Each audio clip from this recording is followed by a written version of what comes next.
I think it's important to make sure that we're recognizing the facility, the hockey club, and the university. It's great. Now, when you look back at your years at Bowling Green, what are some things that stand out to you? You know what? The thing that we learn, and I was fortunate enough to go on and play pro hockey, but everybody talks about college always being the best 4 years of your life, and I was lucky enough to, throughout those 4 years, I met such great people, and my roommates or my classmates, and the guys on my hockey club, and basically everybody in general with the town of Bowling Green, the university, and those are the best 4 years of your life. And there's so many memories and so many things that you can relate to and reflect on. And honestly, college is, like people say, it's what a great experience. Now, you obviously still follow the Bowling Green hockey team, and you've seen those years where Falcons weren't so hot. The program was on the brink of elimination, and I'm sure you have a lot to say about that and what you've done to help the program get back to where it is. Well, that can never happen. There's too much tradition here, and this is Bowling Green. This is they're nationally known a lot because of hockey, and now Coach Bergeron's doing a heck of a job. The team's competitive. They've had some runs lately, and what I like most about it is, when I come back to watch or to scout, the building, the students are involved, the crowds are bigger, and that's what I remember when I was an athlete here and a student athlete is, students that were real excited about coming to watch us play, and Coach Bergeron and his staff, they're really trying to get involved and make that happen again. And that was the next question I was going to ask you.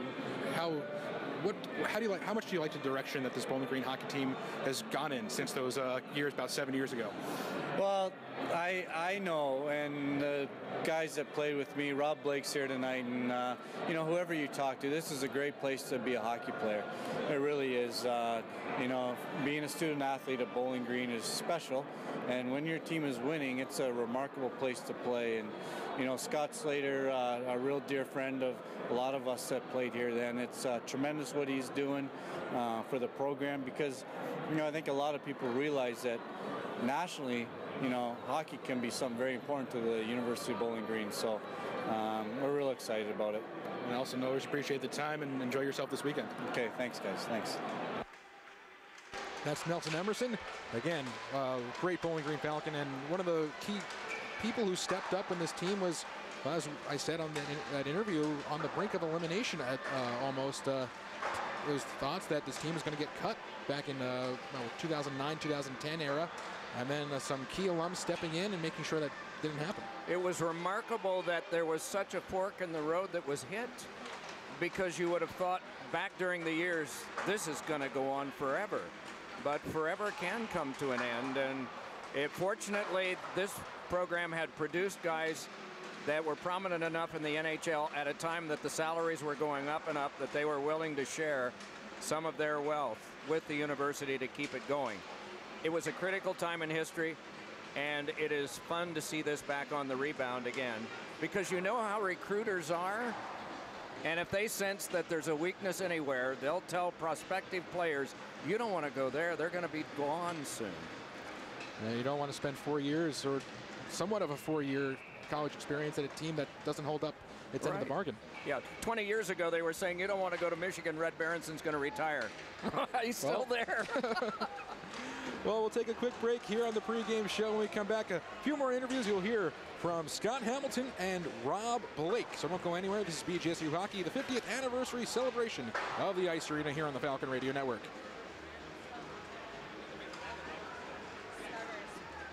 Thank you. Minute and a half, if you could.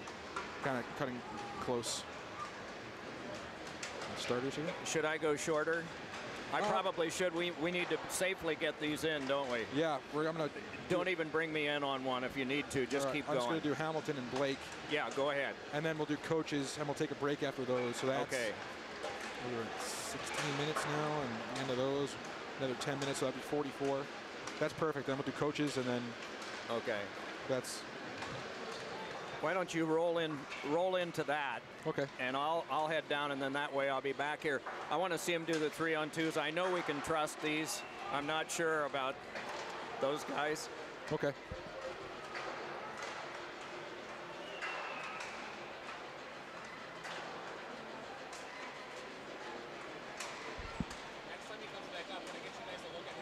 Yeah.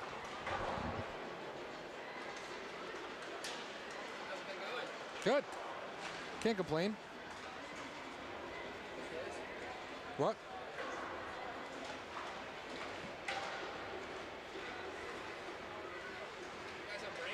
What's that? How long we got? 30 seconds? Around there? That's fine. Yep. Hey, how's it going? Fine. Happy birthday. Thank you, thank you. Yep, okay, cool.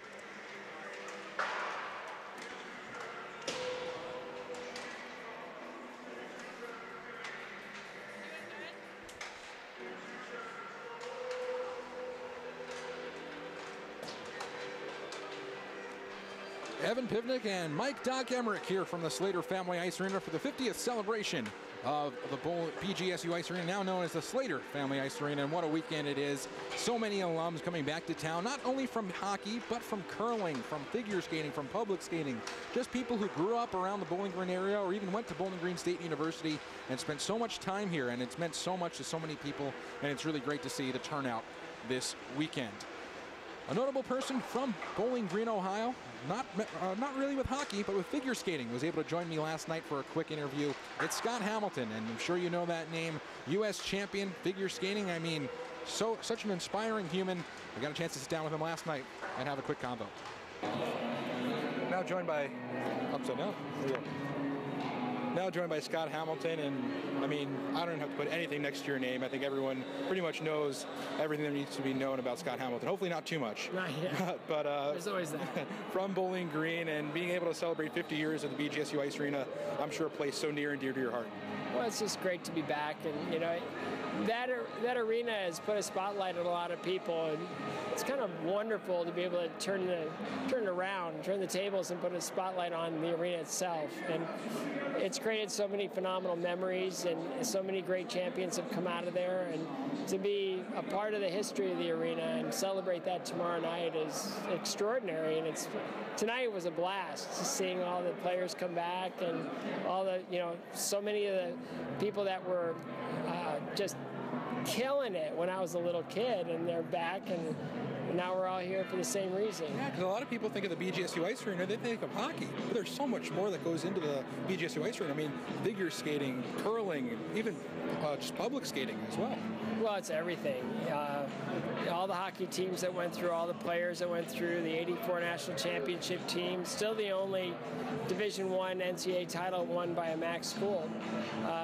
You look at that, you look at, I went through and won U.S. championships and such, and Alyssa Sisney, came right out of there, grew up in Bowling Green, started skating at Bowling Green, won 2 national championships in the ladies event. So, it's a wonderful community, and people here are extraordinary, and it's a great place to be from, great place to learn, great place to grow, and it's just amazing to see what is going on with the university and how the ice arena is rising to the top in the culture of the university. Every time you come back to Bowling Green, I'm sure you see it when you go off of I-75, home of Scott Hamilton. There's even a street named after you here. How exciting is that for you? And you really just take that all in? Oh, it's surreal.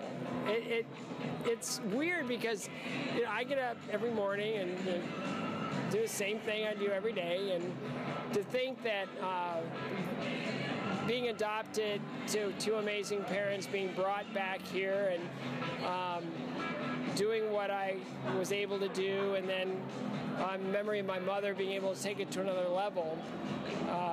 Just all the attention that I got all those years, and to be, woven into the fabric of this community, and naming, like that. I mean, the pride that they've extended to me about me is just, it's unbelievable, and I love it. I really love that I was able to do something for this town, and the town did a lot more for me than I ever did for it. That's for sure. I know health has been a concern for you over the past years, but how are you feeling now? And it's always nice to see you. You seem to be in good form here tonight. I'm having a great day today, so that's all that really matters. God gave us very fragile temporary bodies, but perfect souls, right? So I'm just trying to stay in my lane and recognize miracles as they happen, and be vigilant and responsible. When my last one was announced, I decided to get real strong. And that's what I keep doing that. I'm just going to get strong. I'm going to get in shape, and I'm going to cut out all the unhealthy stuff and just keep it real. And when you do stuff like that, really amazing things happen. So, I thank the Lord for every day, and when I look back, pretty much He was responsible for every great thing that ever happened. Well, Scott, appreciate the time. Enjoy the weekend. Hopefully 50 more years of this ice rink. Yeah, thank you. Well, that's Scott Hamilton, as you know, Olympic gold medalist, U.S. champion, and just an inspiring story as well, the strength that he has, just everyday life. There is just, sometimes there are no words you can add to top that. So I have none.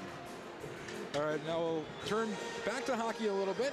Talk to one of the Bowling Green, biggest Bowling Green alums. We have a Norris Trophy winning defenseman, a Stanley Cup champion, another Olympic gold medalist, 2002 Canadian team. We have Rob Blake, and this we had to say last night when I had a chance to sit down and speak with him.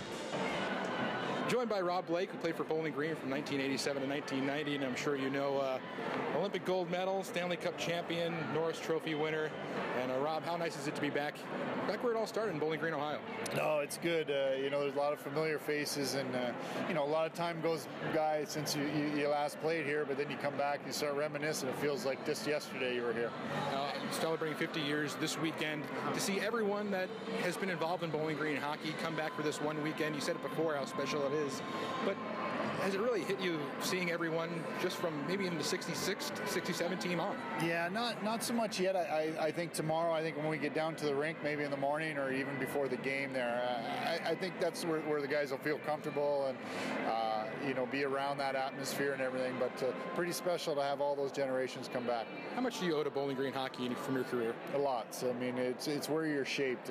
Coach York at the time with me, and I was here for 3 years, so he had his hands on there to help me mature, and not only on the ice but away from the rink and everything, to prepare you for life after.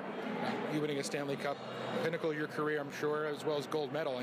Those two go hand in hand. If you had to pick one, I'm sure you probably wouldn't have a decision there, but winning the Stanley Cup, something I'm sure every hockey player dreams of from being a small child, and you were able to raise the Stanley Cup over your head. That just had to be an unbelievable feeling. Yeah, no, it's obviously something you dream about growing up, and the special thing with the Stanley Cup is the journey to get there. 4 rounds, and the battles that you have to go through. So pretty special time, and something you'll remember forever. And then the Olympic gold medal, right there with the Stanley Cup. It's got to just be another unbelievable feeling, and one that probably can't be replicated. Yeah, in a lot different setting. Obviously playing for your country, a 2-week tournament. I think the special thing with the Olympics is being involved in the Olympic Village and seeing the other athletes, seeing what they do for 4 years to prepare for their sports, and that give you a whole different outlook on the Olympics. That's got to be a little. You've mentioned these guys preparing for 4 years. You guys are kind of preparing in a different way by playing a sport in a league. A lot of these other people are just more or less training by themselves, and that's got to be a different experience for you. No, it's amazing. You would talk to the bobsled or the downhill skiing that may take 1 minute. So you train 4 years for 1 minute, and you go out, and if you catch an edge and you're done, and you got to go back to the training. So to see them and to see what was involved in the competition with their sports, that was a special thing about the Olympics. Talk to me about your Norris Trophy win. I'm sure it's got to be something. Obviously, in the back of your mind, you playing as a defenseman in the National Hockey League, something I'm sure you want to win. But when you actually win that trophy, what goes through your mind? Yeah, no, it's hard when you're playing. The individual awards kind of get shadowed. You put them on the back burner. Obviously, the Stanley Cup and that. I think when you're done, you sit back and you look at some of those accomplishments, and I think who you play with and who you've played under, and some of the players you learn from. All that goes into that. But it's nice to be recognized in that class. Who are some of the players that you've learned from over the years. Yeah, I was fortunate to start with Larry Robinson. My first game I got to play with Larry. I sat beside him in the dressing room. I sat, was able to travel with him and different things. So to get a real perspective of a true professional at the position that I wanted to play, he truly was an inspiration early on. Going back to Bowling Green hockey here a little bit, I'm sure you followed the team over the years. You had to have, because you've seen, you came a little bit after the 1984 championship. Still some championships in your day here at Bowling Green, but then after, I'm sure the 2000s, the dark era, and then you and a few other Falcon alums coming in and saving the team. Why the reason for saving the team? Well, I just think, and you see it tonight, there's a lot of pride that goes with being a Bowling Green Falcon. And listen, everywhere I've gone, and you'd be in a group or something, and somebody from Bowling Green would say something, and you would stop and have a conversation. So I think the attachment to the university, I think the importance of hockey, I think what a lot of the ex-alum and ex-hockey players have gotten from being a Bowling Green Falcon, I mean, it carries over, so I think they owe it to it. I think you mentioned it's kind of a small community, Bowling Green. It's a big hockey school, but at the same time, you see someone from Bowling Green, and you're automatically drawn to them. It's kind of a small community. Yep, no, it's very tight that way, and I think anywhere we go, being in LA probably from day one since I've left here, I've been out in that, we have Bowling Green night with the Kings, and you get to see different people from different eras and that, but the common theme is the Bowling Green Falcons, and that lives. Now, when you go in looking at 50 years and hopefully 50 years more of the ice arena, and looking at the job that Chris Bergeron has done in his time, what can you say about what he's done for this program? Yeah, no, he's kind of righted that ship. I mean, he's had some off-ice stuff there. We had to deal with the program and that, and we've gotten through that. They had a big, strong year last year. They had a little expectations and tough start to start the season this year, but I think he's obviously got it going the right direction. I think that, a lot of the ex-players are pretty excited about that. Thanks a lot, Rob. Appreciate the time and enjoy the weekend. Thank you. Well, that's Rob Blake, Hall of Famer, as well as number retired by the Kings, Stanley Cup championship, and a gold medal to go along with that, as well as one of the key people to bring back the Glory program as well, that restored Bowling Green back to where it is right now. And it's great to hear from Rob Blake, as well as Scott Hamilton, someone who doesn't really get to come back often, but when he does, I'm sure it means a heck of a lot to him. You could not have had two better ambassadors for this building than representing figure skating and hockey than those two. We have wonderful ambassadors. Those two are right at the top. Put up statues of both of them outside. It's fine with me. Well, we'll step aside here. We're going to talk a little about tonight's matchup, Mercyhurst and Bowling Green. When we come back, this is BGSU Hockey on the Falcon Radio Network. How are we doing for time? Cool. Can we get like a minute and a half-ish? We doing for time okay? Yeah, we're just going to come back into the coaches' corners, and then we should be all set. Yeah, we're all right on, at least we're getting them all in okay. Yep. Good. Good planning on your part. Might go, I'm trying to figure out should be okay for the coaches' interviews. Okay. Might go a little over. I might have to. If you have to take him out, the first couple of questions are probably not as germane as the ones about the program later on, but I'm talking about Godkin. Yeah. So Berge is first, and then it's Godkin. So should we do Berge and then see where we're at time-wise? For sure, yeah. Okay. I think that's a great idea. At least we know we're going to get all of his on. All right. And that's sponsored, so that's all the more. Do you know the keys? Can you do those? Do you know what they are? Yep, I could do those. Okay. That's fine.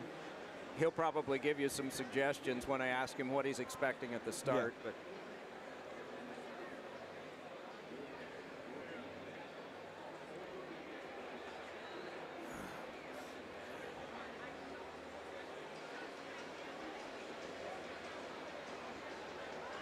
cool. That's good for me. All good. Do you want to introduce your interview with Coach? Sure. I think it's yeah, I'll say something and then you can play it. Okay. You want me to come back and throw it to you? Yeah. Okay. Yep.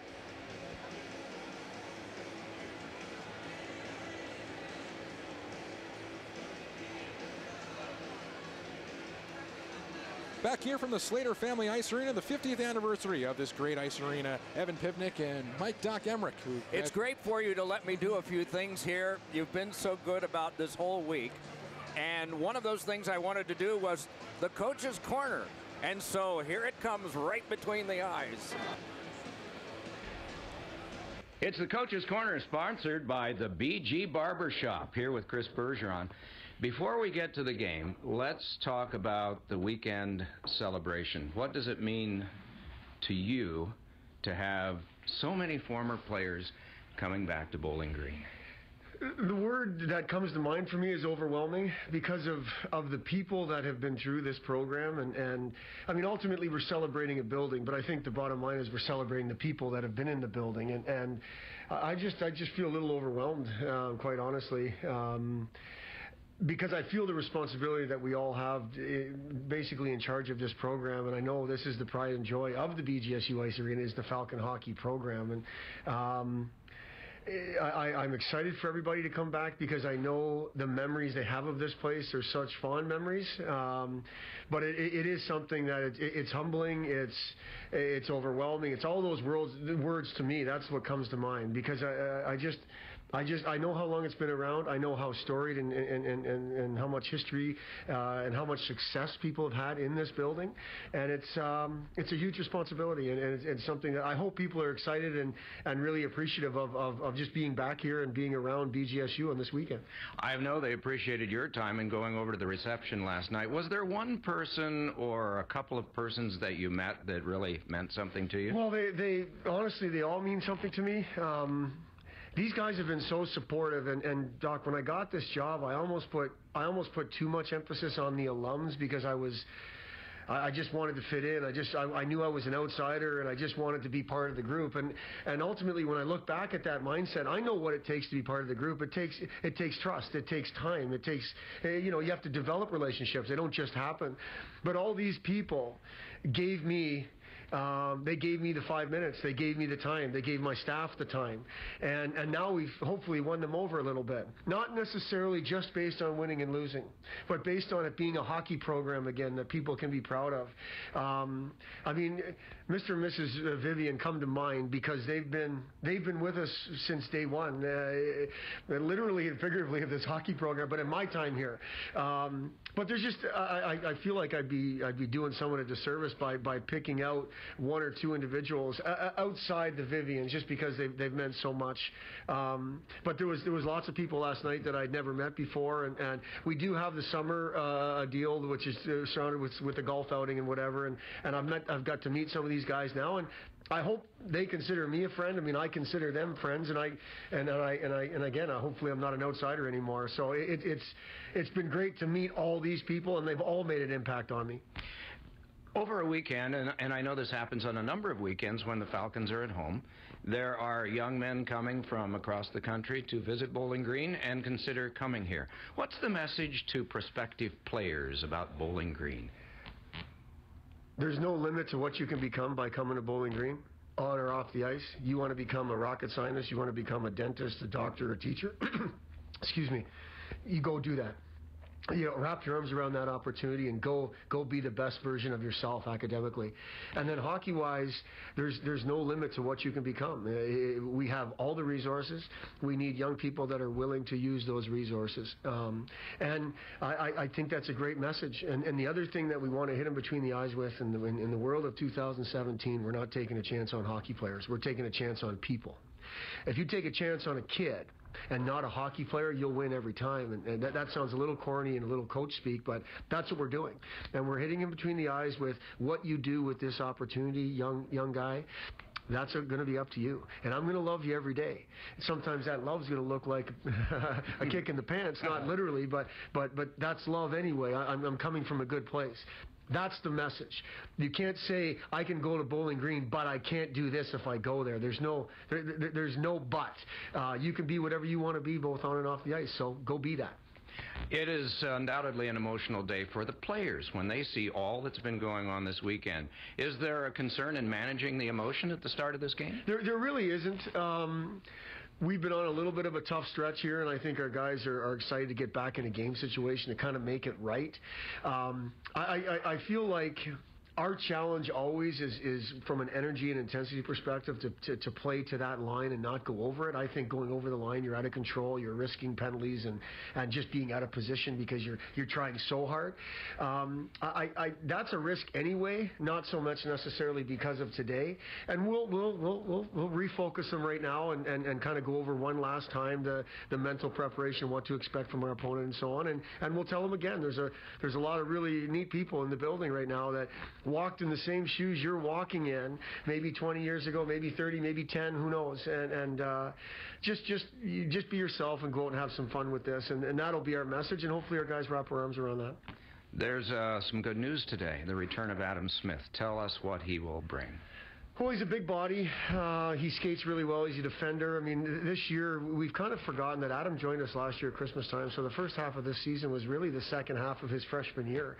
And it's been a good year for Adam, probably not necessarily up to his standards, but I think this time off has really refocused him, and he's a guy that when we're at our best, Adam Smith is playing good hockey. That's just all there is to. He's a top 4 defenseman for sure, and when you can add a top 4 defenseman to your lineup February the 11th, I think you're in a good spot from a college hockey perspective anyway. So he's a guy that'll probably have to keep his shift short early because it has been some time since he's played, and from a conditioning standpoint, and but there's lots to be excited about. He's a great penalty killer. He's a shutdown type defenseman who can contribute at the offensive blue line, and we're looking forward to having him back. What can you tell us about Mercyhurst?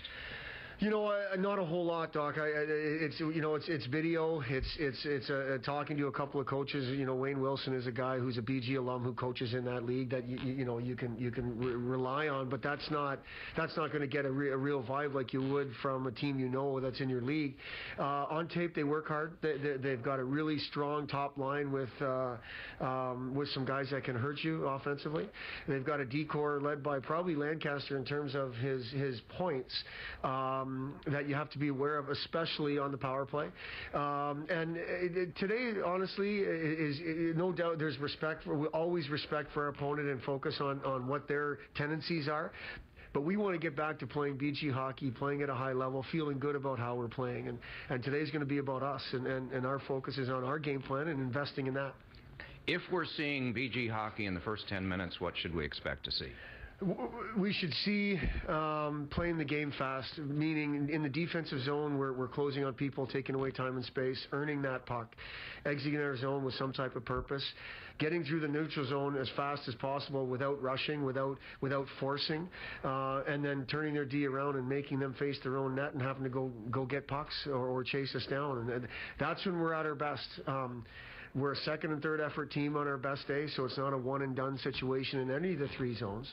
And we've taken pride in that, and I don't want our guys to forget about that because of results. We're a process-oriented bunch. Let's focus on the process and be fast in all 3 zones, and we'll be fine. As an alum, thanks for all you've done for the school and the program. It makes us proud to come back here and watch the Falcons play. Thanks for your time. Oh, I appreciate you saying that. Thank you for your time. For you to come back here shows how much BGSU meant to you, and it means a lot to all of us. So thanks for having me, and thanks for coming. And your hair looks a lot better than mine today, so you've been to the BG Barber Shop. That's the Coach's Corner. Well, thanks a lot, Doc, for doing that for us. The BG Barbershop Coach's Corner, of course. And let's take a look at our Steve Keys All-State Keys of the Game, because after all, we do have a hockey game to call. Indeed. This afternoon. Some keys of the game to look out for. Well, the key would be score a goal. Bowling Green has not scored in the past 3 games. It's the first time in Bowling Green history the Falcons have been blank for 3 straight games, and it hasn't been the chances. The chances have been there. Coach Bergeron talks about getting upwards of 20 chances a game. The past 2 nights they've had 25. I mean, look at Ate Tolvanen, the goaltender for Northern Michigan. He got another shutout last night, his 4th straight shutout. He now has the record for WCHA most shutout minutes with 275. Just an impressive few games for the Finnish netminder for Northern Michigan. And again, the special teams is always a key for Bowling Green. The power play right now at 13%, penalty kill at 80%, back better than what it was at the beginning of the year. The penalty kill has been improving, and as of late, it's been hot. Only 1 power play goal given up last weekend, so the Falcons have been hot in that department. Hopefully see some power play goals as well as goals coming up here tonight. It's the 50th anniversary of the BGSU Ice Arena, now known as the Slater Family Ice Arena. It's the Falcons and it's the Mercyhurst Lakers. And guess what? It's coming up next as you're listening to BGSU Hockey here on the Falcon Radio Network. Puck drop when we return. Thank you. Can we float it for the anthem? Can we float it for the anthem? Cool.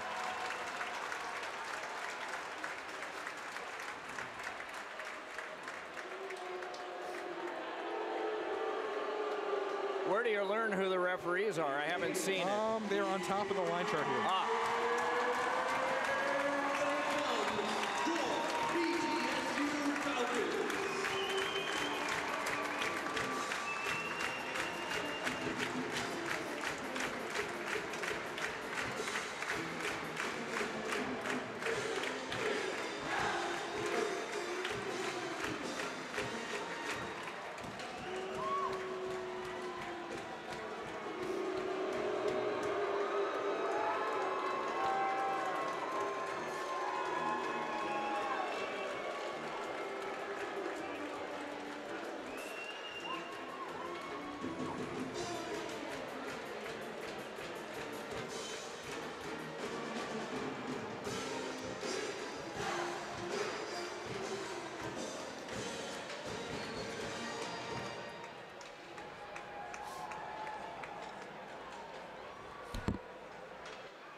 Good evening, fans, and welcome to Bowling Green State University and the Slater Family Ice Arena for tonight's game between the Mercyhurst Lakers and your BGSU Falcons.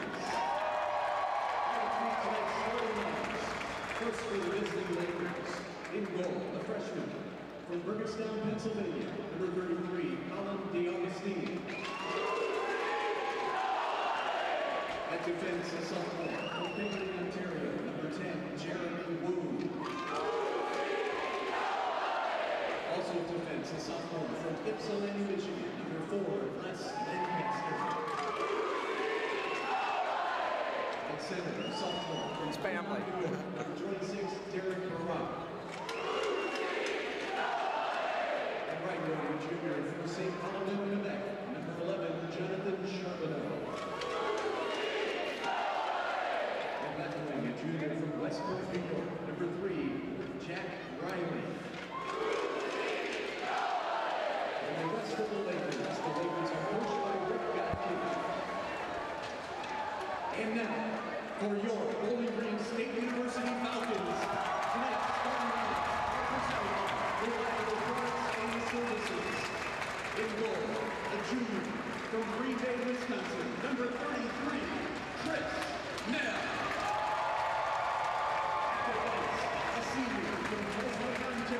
Number 28, Sean Walker.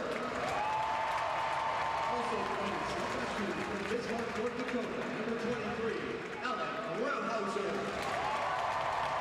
At center, a junior from Baxter, Minnesota, number 6, Mitch McLean. At right wing, a senior from Baxter, Minnesota, number 20, Matt Polking. Place, Ontario, number 13, Stephen Bayless. And the rest of the Falcons are coached by Chris Bergeron and assistant coaches Eric Sheedy, and Aaron Brown. And now the second starter for the Falcon hockey team, the Bleacher Creatures. Tonight's one coach of the game is Megan Shell. Let's give a big round of applause for Megan.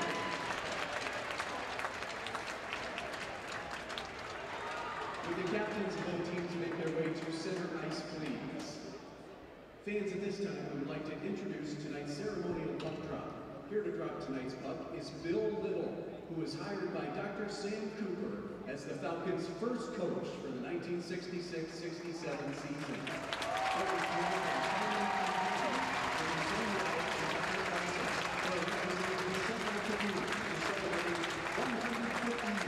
Serving the BG community.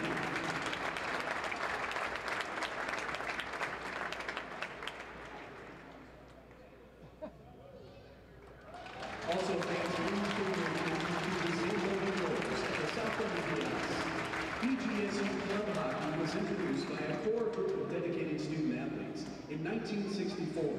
headed by Gordon Morris, Dan Berringer, and Walt Ganser, with the enthusiastic support of Dr. Sam Cooper, who was chairman of the Health and Physical Education Department.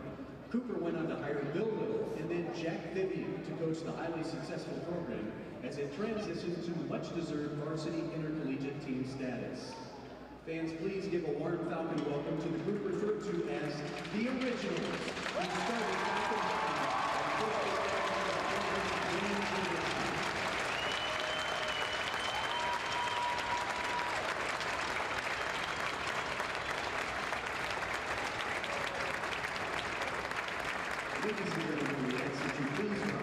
All right, anthem coming up, guys. As well as those who have served, those who are serving, or those who will be serving with the singing of our national anthem. Performing tonight's anthem is BGSU College of Business professor, Dr. Christopher Harvin.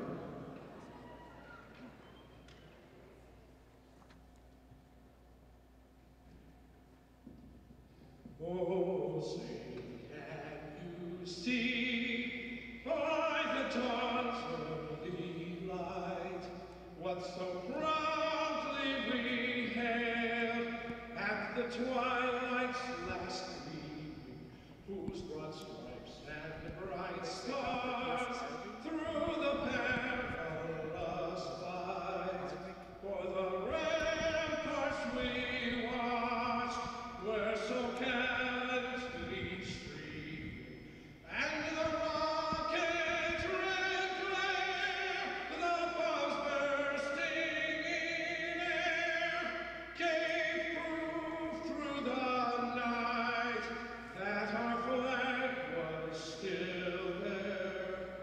Oh, say does that star-spangled banner yet wave o'er the land of the free and the home of the brave?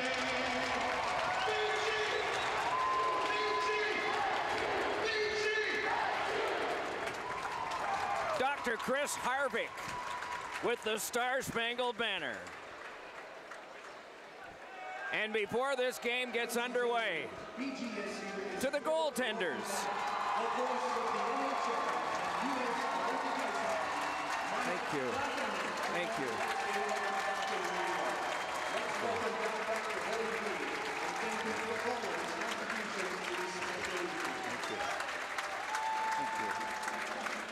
A brief delay here. Well, they honored you here, Doc. Not surprised. To the goalies, the end to our right, Colin DeAugustine, left-hand catching freshman, 5'9", 165. Coach Rick Gotkin says a stand-up goalie, he has to be at 5'9". The other end, the Falcons' mainstay, Chris Nell, the junior from Green Bay, first-team All-Conference a year ago, 7th straight start, and now doing a Falcons hockey broadcast for the first time on his birthday, the voice of the Falcons, Evan Pivnick. Thanks a lot, Doc. Bowling Green and Mercyhurst getting underway tonight. Bowling Green 14-17 and 2 on the year, 12-3-1 in WCHA conference play. Not a conference game, out of conference for the Falcons. Mercyhurst 11-14-4 on the year, 10-10-4 in the Atlantic Hockey Association there, as we are set for the opening face-off. Mitch McLean going up against Derek Barash, and we're underway here in the first period on this 50th anniversary of the Slater Family Ice Arena. Inside their own zone, Bowling Green will take it out to center ice. It's Sean Walker, the captain for the Falcons. The senior drops a pass back for Matt Polkamp, who fans on a shot, and it's pushed back to center ice, where Alec Rawhauser, freshman for Bowling Green, will follow it all the way back into the Bowling Green zone, where the Lakers are called for icing just 10 seconds in to this first period. Brad Albers, Brett Klazowski are the referees. Andrew Hempel and Frank Hempel are the linesmen.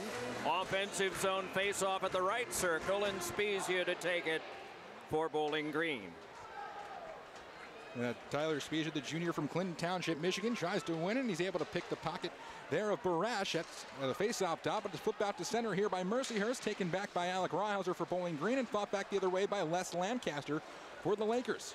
Sean Walker, again senior captain for Bowling Green, at his own blue line to the near wall, the neutral zone, flipped up to Kevin Dufour off of his skate over the line, an offside call against Bowling Green. 2 whistles in the first 29 seconds of this first period. both teams just feeling each other out right now. While we were having a wonderful time last night, there were 4 other games being played that, of course, had an interest to Bowling Green. We'll get back to that later on. Puck's flipped out to center here by the Lakers. Johnny Schilling on the chase with Taylor Best. Chris Nell wraps around the wall here for the Falcons, picked up by Johnny Schilling, but he's stripped of the puck by Best, and then a collision between Lamin and Best, but it's flipped out to center here by Bowling Green, picked up by Philippe Drouin.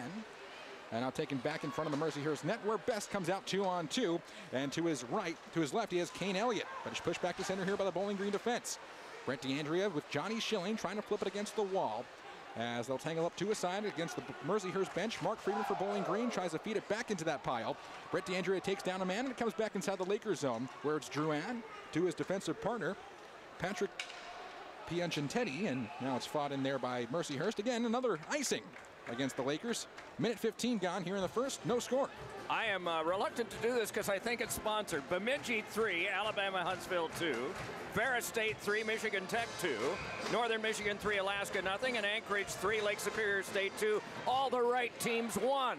At least that's how I see it. No team wants to go to Alaska for the first round of the WCHA playoffs. And in your WCHA out-of-town scoreboard, brought to you by Steve Keys Allstate. Face off to the right of DeAugustine inside of the Lakers zone. And Mercyhurst will take it out to their own end. Will flip back in front, hits off the glove. And then the Falcons trying to keep it in, but they're going to be called here for a hand pass. I believe the Lakers will. And the face-off inside of the neutral zone, right in front of the Laker bench. 18:35 here to go in the first period. Again, a story of tonight's game, Doc. Bowling Green has not hit the back of the net the past 3 games. First time ever in Falcon history.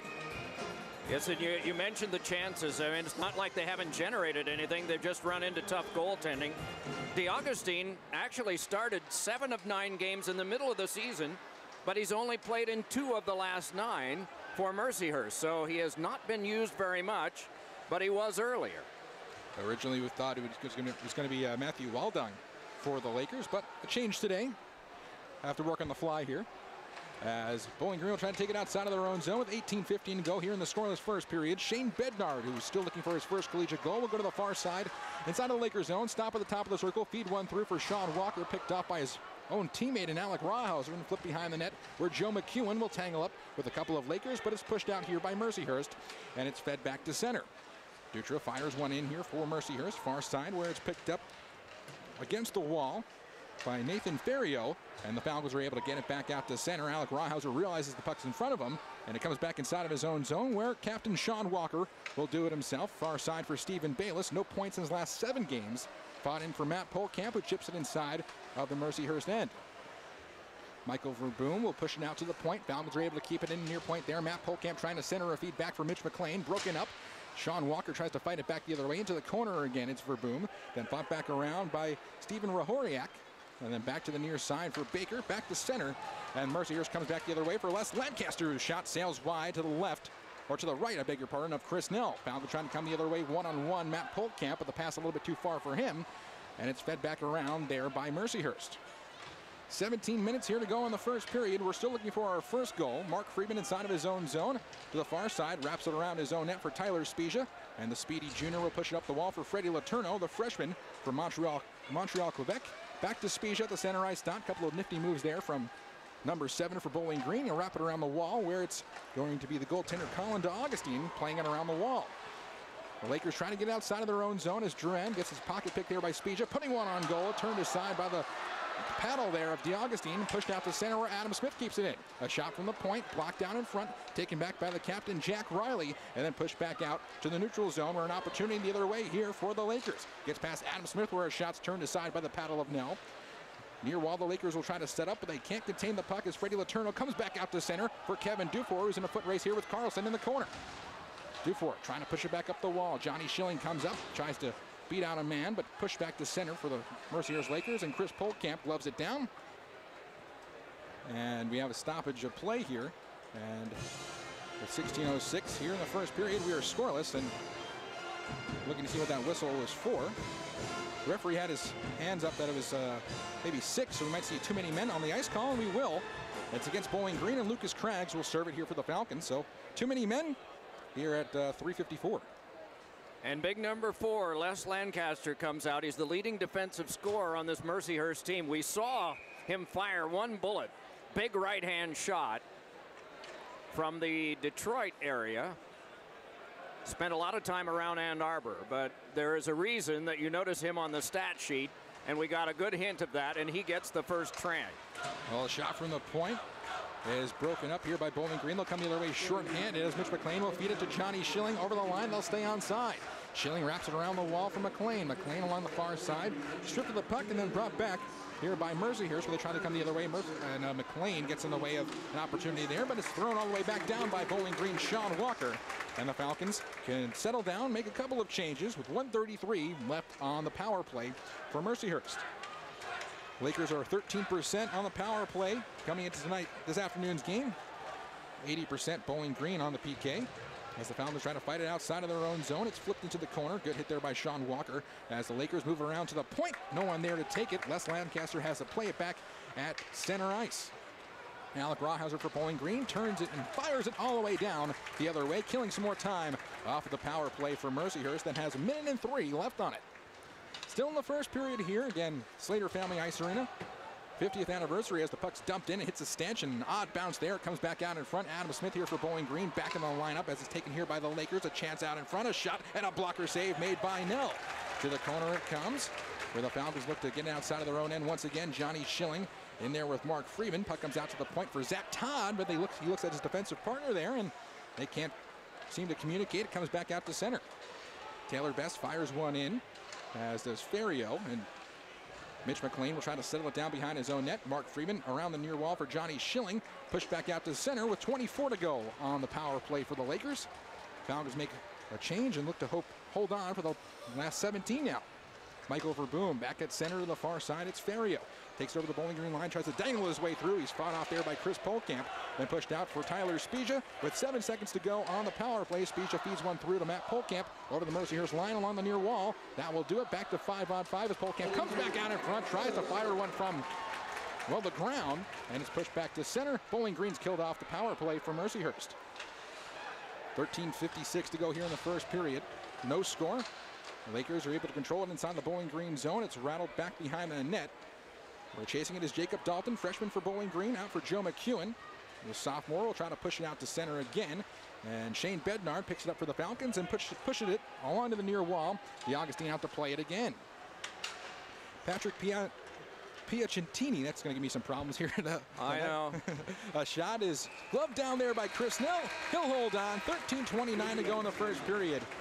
And we are scoreless. He wasn't originally set to play today. We got a last-minute surprise. Every once in a while, you think you're getting a breather, and you don't.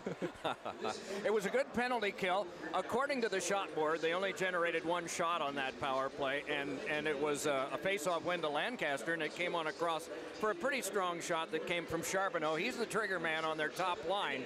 Jack Riley, who is the grandson of the coach of the 1960 gold medal-winning Olympic team, described himself yesterday as the digger.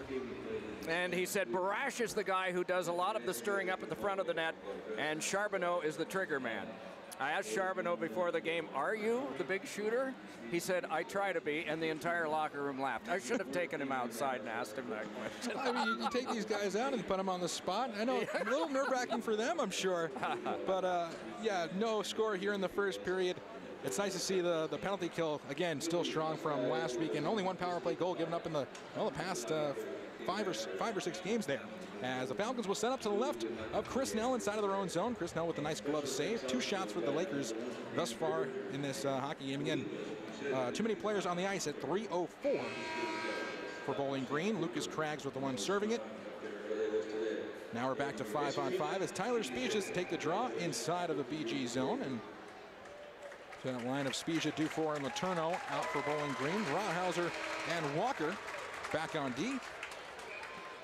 As the face-off comes again to the left of Nell. Spezia gets it at the face-off dot, wraps it around on the near wall looking for Freddie Letourneau, but coming in quickly to knock him away there is Jonathan Charbonneau. I mentioned the shooter. Near wall picked up at the point by Drouin, fought off by Freddie Letourneau. Letourneau trying to pick his pocket along the near wall inside of the neutral zone where it comes back in. Jack Riley on the attack here for the Lakers. Fed back through for Alec Rawhauser. Near side Sean Walker with some step and some room inside of the zone. His shot turned aside by DeAugustine, and then trickles into the crowd out of play. Right down the hallway past an outstretched hand, as a matter of fact. 12:56 left here in the first period, no score. We always talk about how unique this rink is, especially on the 50th anniversary. Like to talk about the close quarters, so you always have to keep your head on a swivel when standing in the stands. I know the students like to stay standing. You always got to pay attention. And it's always nice to pay attention at a hockey game. Indeed, there's no tall mesh above the glass or anything, so especially at the ends, you need to be alert. 12:56 to go here in the first. Falcons look to set up inside the offensive zone. Mitch McLean will take it to the far side. He'll bang it off the wall, but it's picked up here by the Lakers. They look to come the other way in transition. It's Kane Elliott feeding one through. A chop is blocked aside by Nell, and the rebound pushed wide as it was Wu coming in from the circle. Wu back to the far side for Lancaster, broken up here by Stephen Bayless. He has Matt Polkamp up, but Bayless couldn't settle it down, and it's fought back the other way as the Falcons will try to get it back outside of into the neutral zone, and Bayless will try it again. Broken up by Joshua Lamon, and then tossed back inside the Lakers zone, where it will be Jeremy Wu, the Pickering, Ontario native, trying to work his way outside of the zone. And now the Falcons get one again, and it's going to be an offside call against the Falcons as Chris Polkamp will touch it from the blue line. Fans don't like that, but they're going to have to settle. 12:13 to go in the first, no score. A very credentialed team is Bowling Green compared to Mercyhurst, and Mercyhurst has shown them a lot. I think their forecheck has been very effective for the visitors here so far. The shot board shows very few, just 3-1. Bowling Green not mustering anything, part of it owing to the fact they had to kill off 2 minutes, and we get an icing from the faceoff. Comes all the way back down the other way, and again for the Falcons, this game doesn't mean too much score on the scoreboard, on the standings watch, but it's always nice to get back into the swing of things, especially heading into an off weekend next weekend, and then taking on Huntsville in 2 weekends again here at the Ice Arena Senior Weekend. Again, for a team that hasn't scored in 3 straight games, hopefully they can get as many as they can here tonight and just get it all out of their system. Lucas Craggs will chase it inside the Lakers zone. He'll wrap it around the wall where he'll try to tangle away from Alex Carlson to the near wall in front of the student section. The puck comes to the point for Chris Polkamp. His drive gets blocked back for Johnny Schilling in the corner. Schilling will wrap it around to the far point now for Jake Dalton. Dalton at the blue line, shot through traffic, saved by Augustine, and he'll hang on. Pouncing that rebound quickly did Colin Augustine, and he holds with 11:42 to go in the first period. No score, but some bodies to the net and get some pucks through. Best chance, and probably the only real legitimate chance they've had so far, but they generated some traffic there. Remarkably, DeAugustine was able to see that quick wrister that came from the point. Nice work by the Falcons there. Face-off coming up to the right of DeAugustine after that nice save. Shane Bednard wins the draw back for Alec Rawhauser, cutting down the wall, out in front, trying the backhand, but couldn't get it to go as it's picked up along the far side now by Stephen Rahoriak. Trying to knock one free as the Lakers try to get outside of their own end. Shane Bednard tries to get in the way, but the other way. Here comes Baker for the Lakers. Over the line now for Drouin. Drouin backhander over the net. Good opportunity, though, trying to find maybe an odd angle. Now a big hit from Pierre-Luc Mercier along the far side inside of the Bowling Green zone. Bowling Green looking to come the other way in transition. Sean Walker, who's known for carrying the puck from blue line to blue line and maybe even further, works it into the Lakers zone. To the corner, Pierre-Luc Mercier will feed it from the near side. Mercier draws a penalty here, and the Lakers will go to the penalty box, and Bowling Green to the power play for the first time tonight. And it's a good opportunity here for Bowling Green. They're making some noise. Again, that opportunity out in front, that was stopped by DeAugustine. Some momentum on the side as they will go up a man. They're starting to find some holes now. It took a little while. It took the penalty kill and as you mentioned, that walk right around, and no one was there to stop except DeAugustine. So a good chance for the Falcons, and then maybe Mercyhurst starting to feel it a little bit, takes a penalty here. Power play on for the Falcons. Bayless, DeAndrea, Matt Polkamp, and Freddie Letourneau, as well as Mark Freeman, the 5-man power play unit for Bowling Green. They'll win the draw, but they can't keep it in. It's knocked back inside of the Bowling Green zone. Mark Freeman will hold it for the Falcons behind his own net and look to break out. 13 seconds gone already on the power play. DeAndrea will skate it inside of the Lakers zone. He'll pull back up to the point, throw it around the wall. Lancaster with the steal, and he fights it all the way back inside the Bowling Green zone, where Chris Nell will come out to play it. It's Drouin for tripping at 9:01. Mark Freeman inside of his own zone. Goes to the neutral zone here for Stephen Bayless. Bayless over the Laker line, out in front for Letourneau. Pushing one out in front, and it's turned aside by Drouin. And again, it's DeAndrea. To the point now for Friedman. Top of the circle for Letourneau. Back for Friedman. DeAndrea gets one now. Left circle. Pulls it back for Bayless. Back for DeAndrea. Shooting one just wide. Letourneau picks it back up against the wall. Fought back the other way. Hits the tin roof, and it wouldn't be a 50th anniversary celebration without a clear into the roof, and the puck is whistled dead. 10:04 to go in the first. 1:05 left on the power play. Some good looks there for Bowling Green. Indeed, and I think the probing has started to begin, and even if this winds up being an empty power play, the fact that they've started to be able to turn the offense has made a difference. And one of the greatest assets of this building is the metal roof. It's low, and it generates lots of sound. Also breaks up some plays as well, as we just saw. Yeah. Bowling Green working inside of their own zone here. 55 to go on their power play. Sean Walker inside of his own zone. Far side, Alec Rawhauser works it inside the Lakers zone. Falcons are offside as Kevin Dufour hopped over prematurely. 9:47 left in the first. Still looking for a first goal. Bowling Green now 190 minutes and 13 seconds since their last goal. Makes it easier. The last goal was an overtime goal. So you're graduating this spring with a degree in math, are you? Trying to. Not math at all. Not anywhere close to math. Puck goes out of play there. 3 shots apiece through the first half of this first period. And that favors Mercyhurst. If you keep this score low, if you keep it scoreless through the end of the first period, boys, we can play with them. Face off to the left of DeAugustine inside of the Lakers zone. Falcons on the power play for another 43 seconds. Sean Walker at the point through traffic. Winds and fires. I think he hit McLean out in front. Never made it towards DeAugustine. And if it did, it hit his glove. Kevin Dufour against the far wall to the point for Alec Rawhauser. Near side, Sean Walker. Back for Rawhauser. Winds one back for Dufour. Top of the circle. Back for Alec Rawhauser. Winds and fires. Sails one wide as Pierre-Luc Mercier will go back to the point here for Sean Walker. The senior, now to the fellow senior here, Kevin Dufour. Bottom of the circle, back for Alec Rawhauser, the freshman. Center point back for Walker, down low for Mercy. Out in front, looking for the one-timer in Dufour. They couldn't get it to go, and the Lakers send it all the way down. And that will do it for the Bowling Green power play. Both teams 0 for 1 with the man advantage tonight. Empty, but no problem. They generated something from it. Maybe it can turn, but the number 1 line is back out for Mercyhurst. Line with, you said, Jack Riley as Bowling Green comes the other way. Lucas Craggs drops one for Mitch McLean. A shot fought off there by DeAugustine. Again to the point. Now a shot for Smith. Through traffic. Skips just wide. Hit a man in front. Picked up back at center ice here by Mark Friedman. Off the wall for Tyler Spezia. 8:32 to go here in the first period. We are scoreless. Johnny Schilling trying to move it inside the Lakers zone. It's caught up and then flipped into the stands. I believe Jack Riley maybe even did that himself. Well, he gets the whistle. 8:26 to go in the first. No score between Bowling Green and Mercyhurst. I should ask.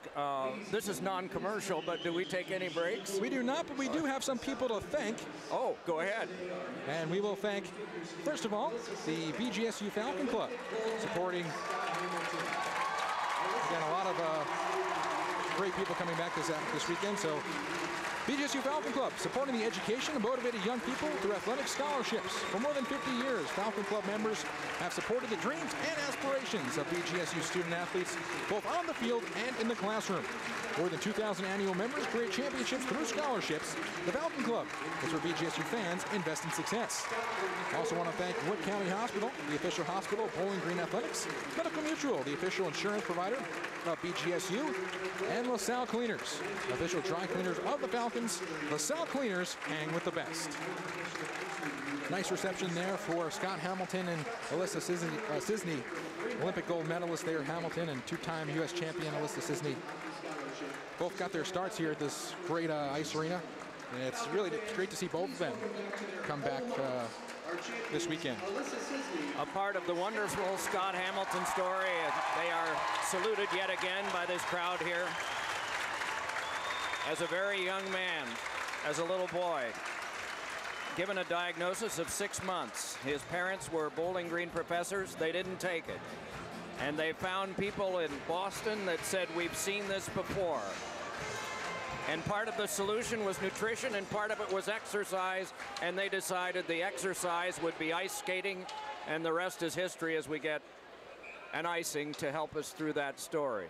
The magnificent story that has come ever since that time when he was dropped off here at the ice arena to learn how to skate. And just an unbelievable guy as well, getting to talk to him a little bit last night. Just got that vibe off of him and how grateful he was of everything that he's had in life.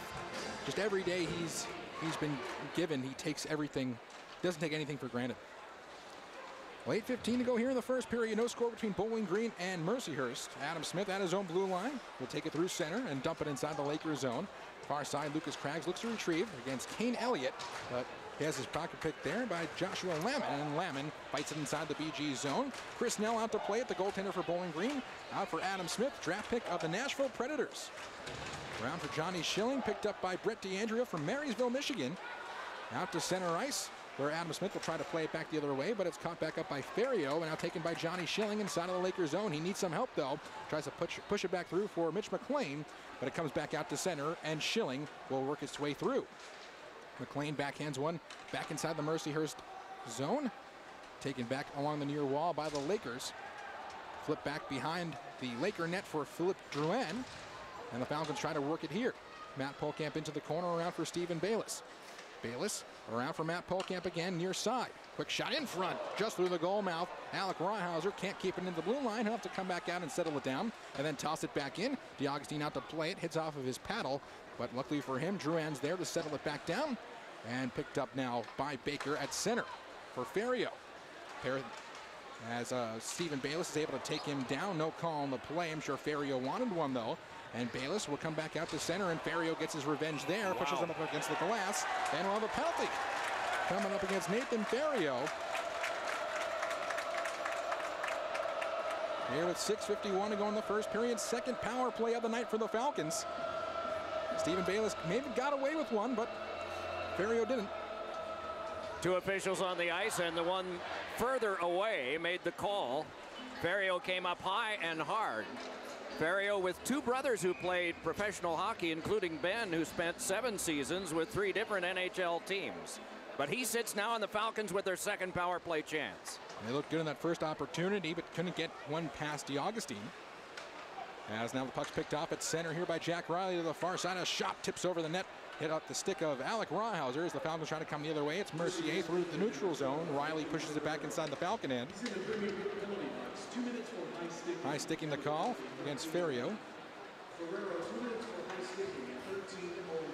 13:09 time of the penalty there. Kevin Dufour will settle to the far side for Alec Ryhauser. Can't get to the point in time. He'll have to come back inside of his own zone. Falcons still looking to enter the offensive zone here, cleanly at least, with 1:21 left here on their power play. Sean Walker inside of his own zone from the blue line to the red line over the Laker line. Tosses it inside the Mercyhurst end, where we'll have, I believe, a whistle. Stoppage of play. Puck comes outside of the zone, or face-off will. 6:03 to go in the first. Maybe an offside call. Yeah, I think it was. Initially, I was confused by the signal that we got, but Mercyhurst really in the same position as Bowling Green, middle of the standings to the upper reaches. And here down the home stretch, not assured of anything yet, but in a good position. Lakers will toss it to the blue line. Mark Freeman will try to keep it in, but Michael Verboom sends it the other way. And now it's Dutra in front with an opportunity. Short-handed, hits the side of the cage. Chris Nell was against the post, trying to make sure nothing happened there. Falcons sent it all the way down, and they've iced it here on the power play. So a short-handed offensive zone draw coming up from Mercyhurst. 54 to go on the Falcon man advantage with 5:45 to go in the first. No score. Atlantic Conference is the conference of Mercyhurst, located in Erie, Pennsylvania. It's Bemidji 61, Michigan Tech 48, Minnesota State 42, and Idle Bowling Green at 38 points, the top 4 in the WCHA. And Bowling Green, as Evan mentioned, a long wait until they get back into conference play. Again, those top 4 spots secure home ice for the first round of the playoffs. A chance out in front, sailing it just wide with Stephen Bayless, as he had, I think, DeAugustine beat there, but sailed it wide. Mark Freeman to the circle now for Bayless. 30 to go on the power play. Freeman at the center point, through traffic, deflected just wide off the, I believe, leg of Jeremy Wu.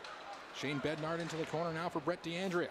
Beating him to the puck here is Jack Riley. They'll skate inside the neutral zone as it is Rahoriak taking it back inside the Falcon zone. Final 12 to go on the power play. Shane Bednard inside the Lakers zone. Fights it inside of the Mercyhurst end. That will do it for the Falcon power play. As out of the box comes Ferrio, and Rahoriak out to